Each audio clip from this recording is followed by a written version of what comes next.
Olá meninas, boa noite, tudo bem com vocês? Espero que tenham passado um ótimo período, né? Vamos estar juntas durante 4 semanas com a disciplina Teoria e Prática da Educação de Jovens e Adultos, a EJA. Então, antes de dar início a todo o conteúdo, nós precisamos nos informarmos do que seja a EJA. A EJA é uma modalidade de educação básica reconhecida pela LDB, a Lei de Diretrizes e Bases, número 9394/96. E esse reconhecimento dessa modalidade de ensino se encontra no artigo 37 da LDB, que diz o seguinte: a EJA, Educação de Jovens e Adultos, será destinada àqueles que não tiveram acesso ou continuidade dos estudos no ensino fundamental e médio na idade própria. Então aqui a gente está vendo a regulamentação da EJA segundo a LDB. Mas antes da LDB, teve uma outra lei, a Constituição Federal, né, que ela vem e destina a EJA para a educação de jovens e adultos, mas ela assegura de uma outra forma, não como a LDB. Mais para frente a gente vai ver essa diferença. Então, assim, na verdade, a EJA ela é destinada a quem? Quem é que frequenta a EJA? Então, assim, a EJA é destinada a trabalhadores, aposentados, jovens e adolescentes que não conseguiram concluir o ensino médio na idade própria, né? Ou até mesmo jovens e adolescentes que estão em busca de uma colocação no mundo profissional, e pessoas com necessidades educativas especiais. Não, o que quer dizer isso? São aquelas pessoas, os adultos, que sempre tiveram uma dificuldade maior na fase de alfabetização. Então, assim, geralmente as pessoas que vêm para a EJA, principalmente os adultos com uma idade maior, uma terceira idade, eles vêm com aquela necessidade de aprender a escrever e a ler, porque na maioria das vezes eles não têm conhecimento de alfabetização. Muitos têm o sonho de escrever o próprio nome, deixar de bater o dedo quando vai assinar algum documento, né?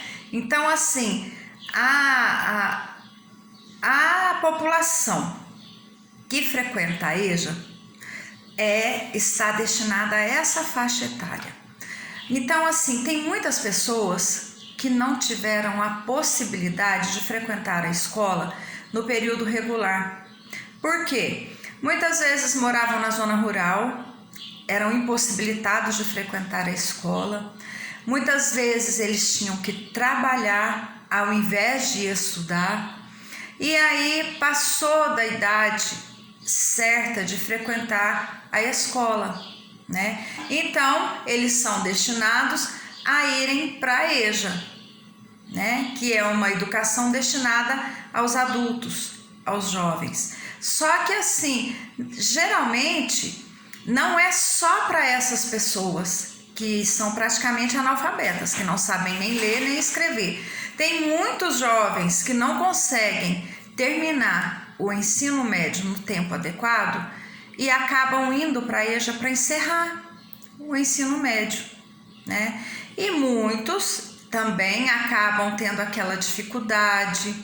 Tem aqueles que vão tendo reprova no ensino médio, reprova uma vez, reprova 2 vezes, aí acaba desanimando, acabam indo para fazer a EJA, né? Então, assim, segundo Miguel Arroyo, que é um sociólogo e educador espanhol, ele diz o seguinte: a EJA é uma modalidade de educação que tem que ser para sujeitos concretos e com conteúdos históricos e concretos. Então, assim, a educação da EJA, ela é uma educação que deveria ter uma especialização maior para os professores que vão trabalhar nesse sistema. Por quê? Porque o professor de EJA, na maioria das vezes, ele vai ter que ser um professor alfabetizador.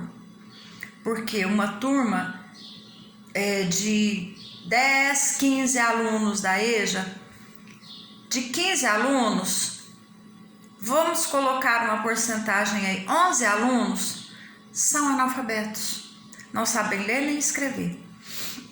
E muitas vezes vocês vão falar assim, mas tem alunos de ensino médio, que não conseguem aprovar no ensino médio justamente por isso, por ter uma dificuldade de leitura, de escrita, e aí acabam indo fazer a educação de jovens e adultos, né? Então, assim, essa é uma educação onde o professor ele precisa estar bem preparado, porque ele vai encontrar diversas situações.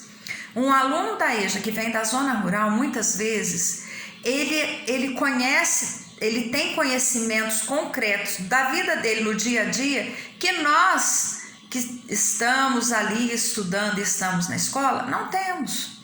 Então, assim, o que o professor de uma EJA tem que fazer? Ele tem que aproveitar as situações e os conhecimentos dos seus alunos para inserir dentro do seu conteúdo um planejamento que vá atender a essas dificuldades, que vá atender a esses conhecimentos ou não conhecimentos desses alunos, tá?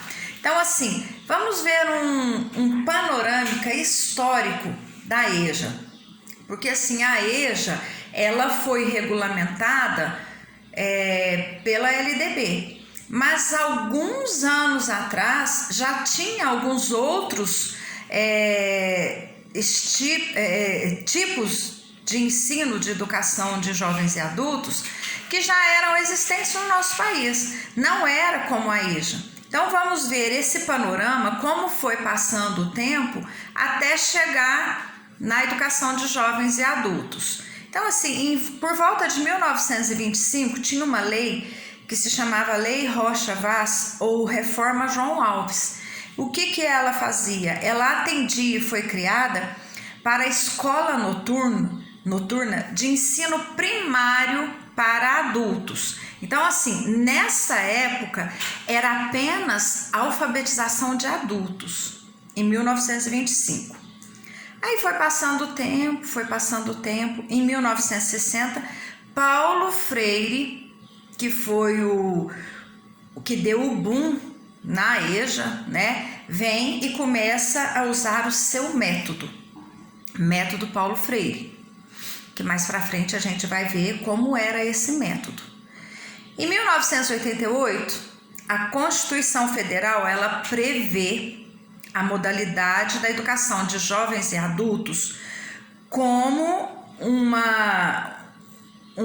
artigo que faz parte dessa Constituição e que dá o direito a jovens e adultos a cursarem a educação básica fora da sua idade normal. Essa lei é a lei da Constituição Federal, em 1988. Em 1996, vem a LDB com a Lei 9394/96, de 20 de dezembro de 96, e regulamenta a disposição constitucional. E aí ela prevê a modalidade da EJA. Então, hoje, a EJA é uma modalidade que está regulamentada na LDB, que é a Lei de Diretrizes e Bases, a Lei Maior da Educação, que a gente tem que seguir, né? E aí, vamos ver a legislação da EJA. A Constituição Federal de 88, em seu artigo 208, ela assegura a educação de jovens e adultos como um direito de todos.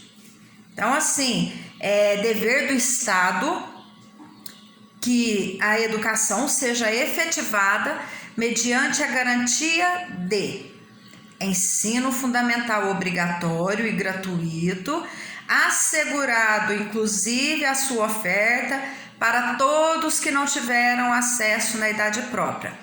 Isso foi o artigo que aparece na Constituição Federal de 88. Aí vem a LDB, que trata a educação da EJA e regulamenta a sua oferta a todos que não tiveram acesso à educação na idade própria ou não concluíram o ensino fundamental. Então, assim, a Constituição Federal, ela apenas dá o direito daqueles que não tiveram acesso na idade própria a frequentarem a educação da EJA. Aí vem a LDB e regulamenta e acrescenta, além da oferta a todos que não tiveram acesso na idade regulamentar, também aqueles que não concluíram o ensino fundamental e também o ensino médio, porque hoje a gente sabe que muitos dos alunos que não conseguem encerrar o ensino médio no seu tempo regulamentar, que é o que eu disse para vocês, reprova 1 ano, reprova 2 anos, reprova 3 anos e acaba desanimando, ele vai terminar o seu ensino na EJA. Então, assim, no parágrafo 1, diz o seguinte: os sistemas da Lei de Diretrizes e Bases, a lei máxima que regulamentou a EJA. No parágrafo 1 diz o seguinte: os sistemas de ensino garantirão, aliás, assegurarão gratuitamente aos jovens e adultos que não puderam efetuar os estudos na idade regular. Então, assim, com essa lei, a gente tem a oportunidade de estar trabalhando com as pessoas de maior idade que não tiveram a possibilidade de estudo no tempo regular, né, na idade regulamentar, e com aqueles alunos que também tiveram uma determinada dificuldade ou por um motivo de força maior tiveram que abandonar o estudo, acabam indo para a EJA para encerrar, tá bom? Então, assim, os alunos da EJA, eles não têm a garantia de emprego. Isso aí é fato, né? Nem o ensino médio dá essa garantia de emprego. A garantia de emprego seria depois de um curso técnico ou uma faculdade, né? Mas assim, pela EJA, aqueles alunos que têm uma dificuldade maior, eles vão alcançar esse objetivo de uma outra maneira.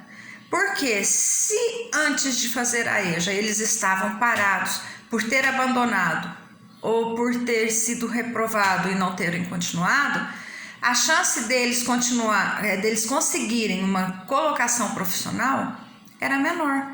Porque quando eles fazem a EJA, eles vão concluir o seu curso, ou fundamental ou ensino médio, e vão ter a chance de correr atrás de um curso técnico e alcançar uma colocação profissional, né? Então, assim, a EJA é muito importante, gente. Só que eu falo o seguinte: um professor que vai trabalhar com uma sala de EJA, ele tem que ter um preparo bem melhor do que um professor de educação de salas comuns. Por quê? Porque a sala EJA é uma sala muito mista. Ela não é dividida por idades ou por nível de conhecimento, nível de alfabetização. Não. Um professor da EJA, ele vai ter que ter um jogo de cintura para trabalhar com uma sala onde tem vários níveis de conhecimento. Então, assim, hoje não tem essa exigência, mas vamos ver aqui como que deve ser um professor da EJA. O professor da EJA, ele precisa compreender as realidades deste público para descobrir quais são os modos mais fáceis para essa clientela aprender, né? e favorecer essas lógicas de aprendizagem no ambiente escolar. Então, assim, normalmente essa é uma característica nossa de professores e é uma responsabilidade nossa termos que conhecer cada um de nossos alunos para a gente planejar o nosso conteúdo de ensino, né? Mas na EJA mais ainda, porque como eu disse para vocês, a gente vai dar aula para pessoas bem mais velhas que nós. E muitas vezes essas pessoas têm um conhecimento que ela vai trazer para dentro da sala, que vai ajudar muito no conteúdo que a gente vai trabalhar. Então a gente tem que aproveitar essas oportunidades, pegar esses conhecimentos dessas pessoas e jogar no conteúdo para trabalhar o nosso ensino com a sala toda. E assim, a gente vai compreender e aprender uns com os outros atividades afetivas, emocionais, prazerosas. Por quê? Porque esse pessoal de idade maior, eles têm uma carência. Pelo fato de estar ali, eles já ficam um pouco retraídos, né? Principalmente por verem pessoas mais jovens junto com eles. Então, assim, há uma necessidade de ter uma empatia para com os nossos alunos muito grandes. Então, assim, a EJA, ela não vai acolher apenas a terceira idade ou idade maior. Os jovens também que vão frequentar a EJA, eles também acabam se sentindo um pouco envergonhados, tímidos, pelo fato de não terem conseguido concluir na idade regular ou no curso regular, né? Porque sempre tem aquele colega, esse aí é burro, ele não conseguiu terminar o ensino médio, ele ficou reprovando, teve que ir para a EJA. A EJA é uma escola onde ensina aqueles que não sabem nada. Então, assim, criou-se uma ideia em cima da EJA de que quem vai estudar lá não sabe nada, é analfabeto. E não é verdade isso. Então, assim, a gente tem que tomar muito cuidado, a gente tem que ter uma empatia muito grande, a gente tem que ter uma troca de afetividade muito grande para com os nossos alunos, porque quando você se depara com uma sala da EJA, você vai perceber o quanto eles são carentes, o quanto eles gostam de atenção. É tão bonito quando assim a gente entra na sala de EJA e tem aquelas pessoas mais velhas que a gente e chama a gente senhora, professora, com todo respeito, sabe? Na verdade, eles respeitam o professor até muito mais do que os jovens e crianças. Então, assim, é necessário criar esse laço afetivo com os alunos. É necessário mostrar para eles a importância deles estarem ali e o quão vai ser importante para eles concluírem o estudo deles na EJA, porque a EJA também dá o certificado de conclusão de curso, tá? Não é à toa que aqueles que não conseguem encerrar o ensino médio na escola regular vai para a EJA para pegar o seu certificado. Então, assim, é necessário a gente ter um carinho muito especial para com eles, com todos os alunos. Porque quando se diz assim, EJA já cria uma expectativa para eles de se fecharem, de ficarem envergonhados. Então, assim, cabe a nós, professores, passarmos essa tranquilidade, um clima gostoso, deixar com que eles exponham o conhecimento que eles têm. Cada um vai trazer o conhecimento de vida que eles têm, né? E não é necessariamente todos que não sabem ler e escrever. Tem muitos ali que querem aumentar o seu conhecimento, né? Vai ter aqueles que não sabem ler? Vai. Mas vai ter aqueles que já têm um determinado conhecimento das disciplinas, às vezes parou de estudar em determinada faixa, teve contato com a escola. Então, assim, tem necessidade da gente conhecer os nossos alunos para a gente ter um trabalho efetivo com eles, tá? O que o professor, o educador de EJA precisa? Primeiro, ele vai observar e vai registrar.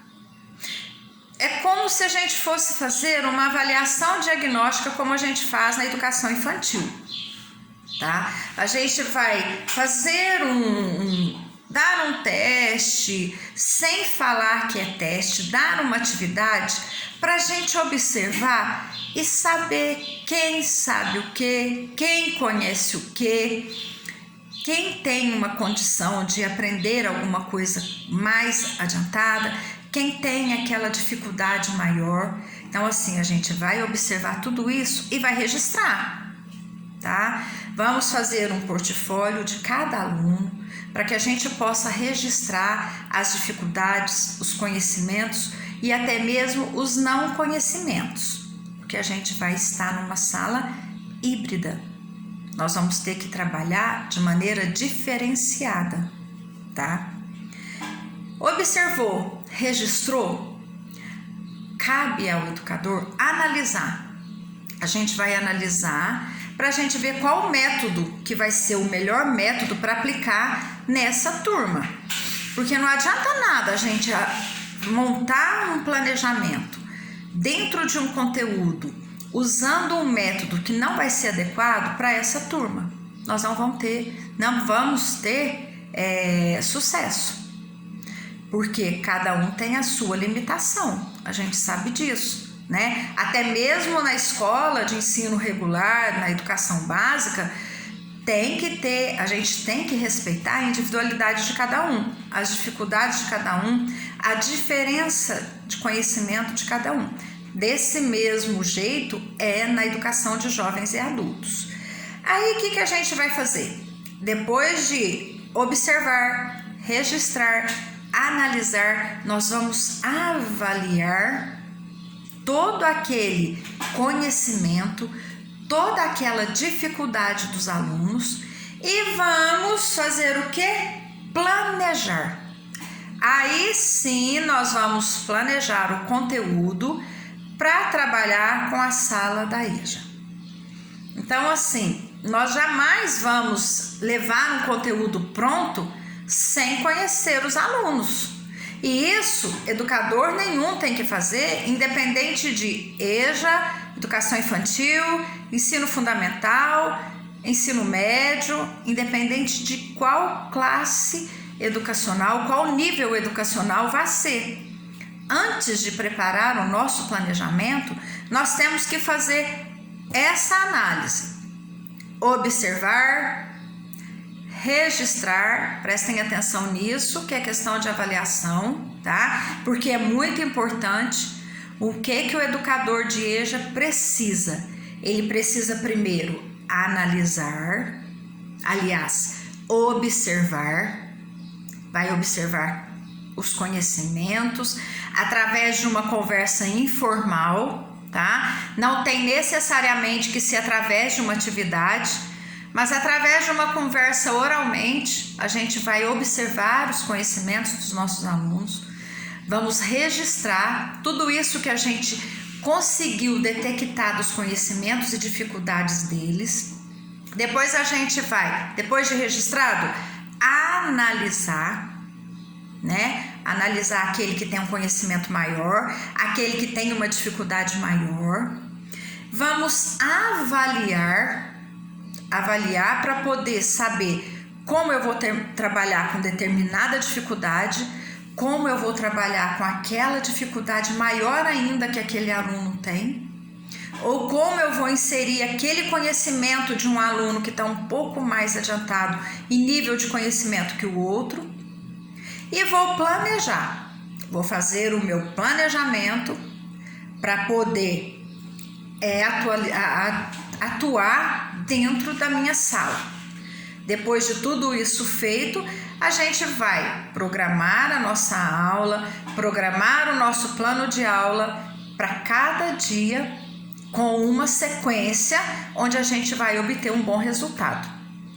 E a última atitude do professor é atualizar sempre. O que quer dizer isso? O professor, ele não vai fazer esse planejamento e fazer essa observação e registrar apenas uma vez, porque senão ele vai continuar dando o mesmo método, sendo que às vezes no meio do ano há necessidade dele mudar o seu método. Às vezes o que ele planejou e conseguiu atingir, dá para ele puxar um pouquinho mais. Aí ele vai atualizar o seu planejamento para ter um conteúdo mais aprofundado, para levar esses alunos a um conhecimento maior. A gente tem que estar analisando, não é só no comecinho, primeiro dia, segundo dia, primeira semana, não. A gente tem que analisar o ano todo para ver como que a gente vai mudar o nosso planejamento, atualizar ou diminuir um pouco a dificuldade porque eles não estão dando conta de acompanhar. Tudo isso a gente vai fazer analisando, observando, e aí vai atualizando o nosso planejamento.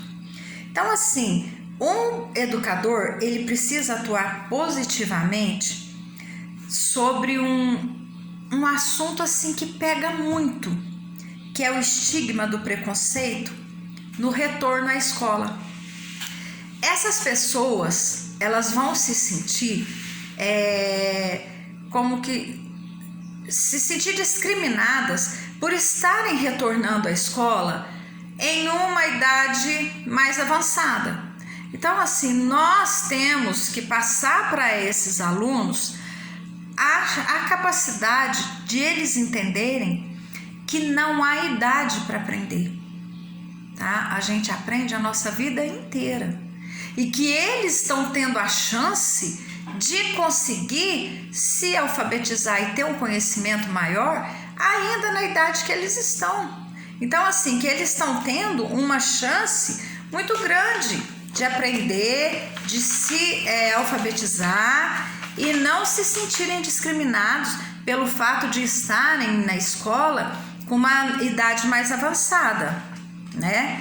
E assim, nós temos outra função do professor,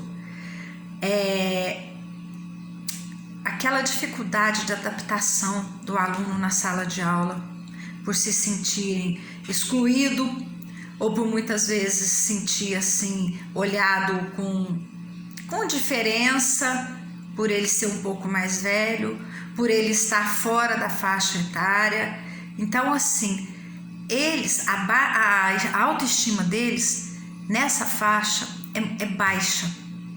O professor tem que estar atento e procurar trabalhar essa autoestima e elevar essa autoestima do aluno da EJA, porque ele vem assim, vocês podem ver que ele chega na sala de aula, ele fica mais retraído. Se a gente não tiver aquela sensibilidade de inserir o aluno dentro do nosso contexto escolar, ele vai ficar aquele aluno escanteado. E isso nós não podemos deixar em nenhuma faixa de idade, muito menos na EJA, que é uma modalidade já mais difícil para aceitação da própria pessoa dentro do ensino escolar. A própria pessoa, ela coloca uma dificuldade para ela pela não aceitação de estar ali numa idade um pouco avançada. Então, assim, cabe a nós, educadores, trabalharmos a autoestima dos nossos alunos para que em momento nenhum eles se sintam discriminados. Tem que mostrar para eles que eles estão ali para reconstruir e reconstituir a sua colocação no ensino, seja ela em qual idade for, tá bom? Então, meninas, a nossa disciplina, a nossa aula de hoje fica por aqui. A semana que vem a gente dá continuidade. Eu espero que vocês tenham gostado, tá? Eu vou mandar um vídeo para complementar a nossa aula logo após o vídeo da aula, combinado? Assim que vocês assistirem a aula, vocês dão um ok para eu contar com a participação de todas. Uma boa noite, fiquem com Deus, até a semana que vem.